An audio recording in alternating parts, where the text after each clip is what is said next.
Hey everyone, welcome to Massachusetts Sports Central. This is our recap of the Patriots' Week 14 game versus the Miami Dolphins. Pats come out flat and lay an egg against the Fins, losing 27-20. Been putting this one off a little since it was so bad, so I'm not going to go into any kind of deep dive on it. The Pats come out and didn't look too bad to start, letting the Dolphins move downfield, but held them to a 30-yard field goal. Typical bend but not break. However, after that, things took a turn for the worse, with Brady throwing a pick on their third play. It was a somewhat ill-advised throw to Cooks that Xavier and Howard made a good play on.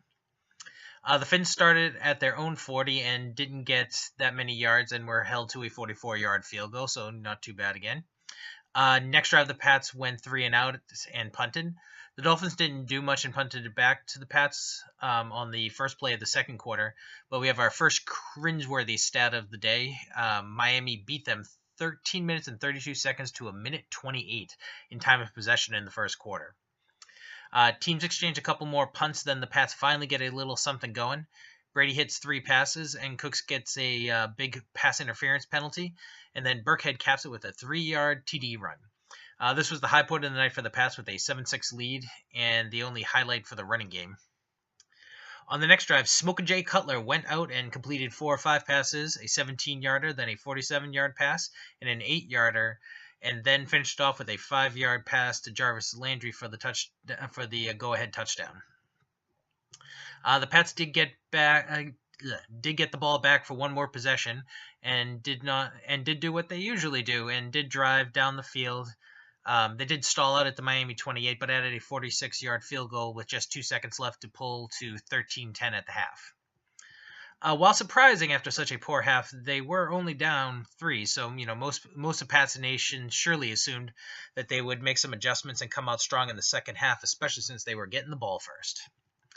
Well, the second half started for them basically the same way the first one did. On the third play of the half, Brady forced another ball to Cooks that was picked off again by Howard, which locked him in for the AFC Defensive Player of the Week award.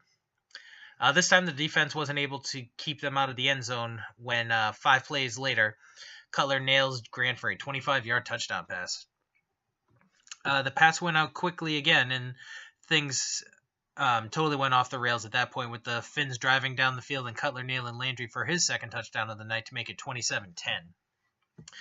Down 17 early in the fourth, the Pats start to try for the comeback, with Brady hitting White for a 3-yard touchdown with just over 13 minutes to go to get it back to 10. However, the Pats go 3 and out on their next 3 possessions and gain a total of 6 yards, and actually negative 4 yards if you include penalties. Still, they had a chance and drove down the field on the next drive, and Brady hit Amendola with what looked like a touchdown at first, but he was down just inside the 1-yard line. But as a microcosm of the Patriots' night, they had first and goal from the 1 and had an incompletion, a 10-yard penalty, and then 2 more incompletions before getting a 33-yard field goal. Following that, with only 53 ticks on the clock to go, they had to try the onside kick. Possibly the worst one ever. They made the one in the Super Bowl last year look like a well-played kick. So, Miami recovers, and Cutler takes a couple of knees for the win. Okay, so let's see if we can shine this turd at all. Pats defense, despite giving up the 27 points, wasn't terrible. They gave up 362 total yards, which is not good at all, but isn't as bad as those early season performances that that had them, on a historically bad pace. I will say this was a situation where they were hurt badly by the offense, which gave up, the 2 turnovers and had a bunch of 3 and outs, giving Miami short fields and letting them get gassed.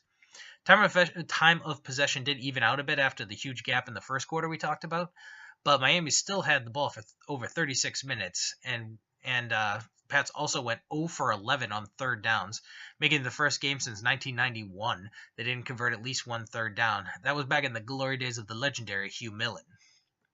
All right, well, continuing on the offensive side, there was absolutely no running game. Pretty much the only positive was the Burkhead TD. Otherwise, him and Lewis combined for just 25 yards on 10 carries. The running backs did factor in big for the passing attack, though, as both guys caught 5 catches, with White also contributing 3 and the only TD in the air. Amendola was the only other real contributor with 6 catches for 76 yards and that almost touchdown. Not surprisingly, Brady had a pretty lousy game. He was a lackluster 24 for 43 with just 233 yards.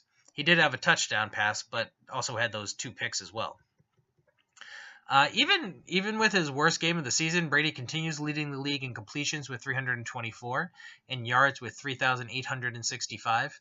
And even with a game passer rating of 59.5, he still leads the league in passer rating as well at 105.2.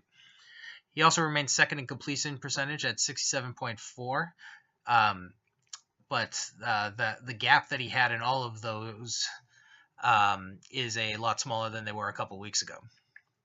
All right, he also is currently third in touchdowns with 27, but is only 2 out of second.